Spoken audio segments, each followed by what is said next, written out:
जवान फिल्म में दिखाई गई पूरी कहानी सच्ची घटना पर आधारित है जो आपको कोई नहीं बताना चाहता, और इनमें से आधी से ज्यादा घटनाएं तो रियल लाइफ से डायरेक्ट कनेक्टेड हैं, जिसकी सच्चाई अगर आपकी आंखों में आंसू ना ला दे तो मेरा नाम बदल दीजिए। फिल्म के फर्स्ट हाफ के दूसरे बड़े सीन जो एक सरकारी हॉस्पिटल में सेट है। जवान में दिखाया गया है कि कैसे एक सरकारी अस्पताल में भर्ती छोटे बच्चे एंसेफेलाइटिस नाम की बीमारी की वजह से उनके माँ बाप के सामने तड़प तड़प कर मर जाते हैं क्योंकि उन्हें समय पर ऑक्सीजन नहीं मिलती। फिल्म में एक बड़ी डॉक्टर एडाम को दिखाया गया है जो इन बच्चों को बचाने की पूरी कोशिश तो करती है, पर पब्लिक में ये बात पहुंच जाने के बाद सरकार इस मामले में उल्टा इन्हीं को दोषी ठहराकर उन्हें जेल की सजा दे देती है। ऐसा ही कुछ हुआ था असल जिंदगी में सितंबर 2017 में उत्तर प्रदेश के गोरखपुर जिले के एक सरकारी अस्पताल में, जिसका नाम था BRD मेडिकल कॉलेज, जहां अस्पताल के पाइप्ड ऑक्सीजन सप्लाई में ऑक्सीजन खत्म हो जाने के बाद उस समय वहां मौजूद डॉक्टर काफिल खान एक पेडियाट्रिशियन के तौर पर काम कर रहे होते हैं, और जब इन्हें पता लगता है कि ऑक्सीजन की सप्लाई खत्म हो रही है तब ये अथॉरिटीज को जानकारी देने की कोशिश करते हैं,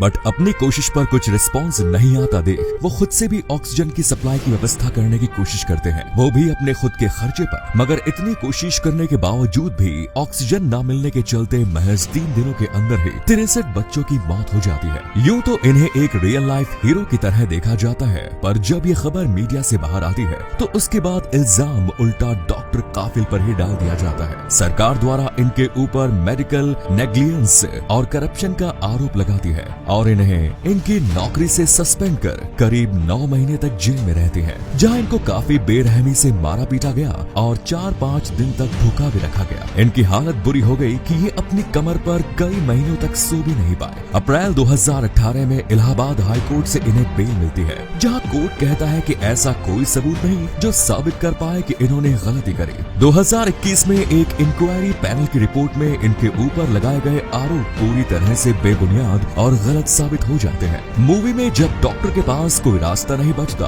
तब उन्होंने बच्चों के उन माँ बाप को अम्बो बैग्स देना शुरू कर दिए, जो कि असलियत में भी हुई थी, मगर ज्यादातर माता पिता ने अपने बच्चों को अपनी आंखों के सामने मरते हुए देखा, जिसके चलते महज 3 दिनों के अंदर ही 63 बच्चों की मौत हो जाती है। यूपी सरकार को इस दौरान करीब 30 से ज्यादा चिट्ठियां लिखी गई, पर ऑक्सीजन सप्लायर्स कंपनियों का महीनों से करीब 63 लाख रुपया बकाया था, और इन चिट्ठियों के माध्यम से यही बताया जा रहा था कि ऑक्सीजन सप्लायर्स को पे कर दो ताकि हॉस्पिटल में ऑक्सीजन की सप्लाई आ सके। जवान फिल्म में विलेन विदेशी इन्वेस्टर्स को बता रहा है कि कैसे भारत में वोटर्स को खरीदा जाता है। अगर एक एक वोटर को 10,000 रुपए दिए जाए तो वो हमारे अनुसार पार्टी को वोट कर देंगे। वैसे ये चीज जवान में गलत दिखाई गई क्योंकि 10,000 रुपए बहुत बड़ी कीमत होती है, और फिर हमारे देश में तो 1 किलो चिकन और 1 क्वार्टर शराब के लिए ही लोग अपना वोट बेच देते हैं। फिल्म में ये भी दिखाया गया कि कैसे सरकार उन बड़े बड़े अरबपतियों के बैंक लोन्स माफ कर देती है। अब इसे रियल लाइफ से कंपेयर करना है तो पिछले महीने ministry of state for finance ने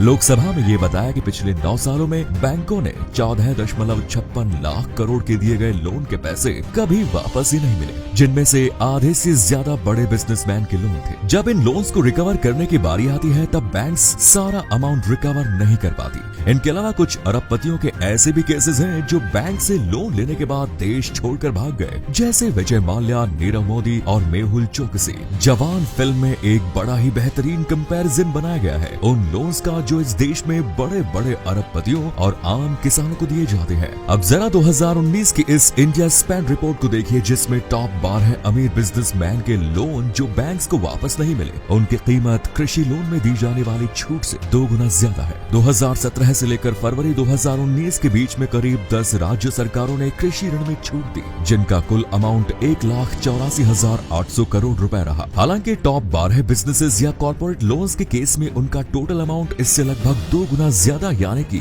3,45,000 करोड़ रुपए है। जब किसानों को लोन दिया जाता है तो उसमें एक बड़ा अंतर होता है, मतलब कि जब वो अपना लोन वापस नहीं चुका पाता तब वो अक्सर आत्महत्या कर लेता है। मगर जब बात इन बड़े बड़े अरबपतियों की आती है तब ये कभी सुनने में नहीं आता कि लोन वापस ना देने की वजह से इन्होंने आत्महत्या कर ली। अगर आप महज 2021 को ही देखें तो कृषि क्षेत्र से जुड़े हुए करीब 10,000 से ज्यादा लोगों ने आत्महत्या करी है, और फिल्म में दिखाई गई ये संख्या भले ही झकझोर कर रख देने वाली हो, पर इसकी असल संख्या भी इससे मिलती जुलती है। इस फिल्म में दूसरा जो बड़ा मुद्दा दर्शाया गया है वो है खराब हथियारों का। हमारे जवान शहीद होते हैं मगर दुश्मन की गोली से नहीं बल्कि खुद के खराब हथियारों की वजह वजह से 2012 में इंडियन आर्मी के जनरल वीके सिंह उस समय प्रधानमंत्री को लिखकर कहते हैं कि आर्मी की जो टैंक्स है वहाँ गोला बारूद की सख्त कमी है। फिर 2015 में कर्नल दीपक मल्होत्रा दिल्ली हाईकोर्ट में ये आरोप लगाते हैं कि हमारे जवानों को खराब क्वालिटी के हथियार इस्तेमाल करने पड़ते हैं, जिसकी वजह से उनकी जान खतरे में आ जाती है। यहाँ एक घायल जवान का इंटरव्यू मेंशन किया गया, जिसमें बताया गया कि कैसे खराब हथियारों की वजह से छत्तीसगढ़ में कत्लेआम हुआ। 2017 में आई एक कैग रिपोर्ट मेंशन करती है कि कैसे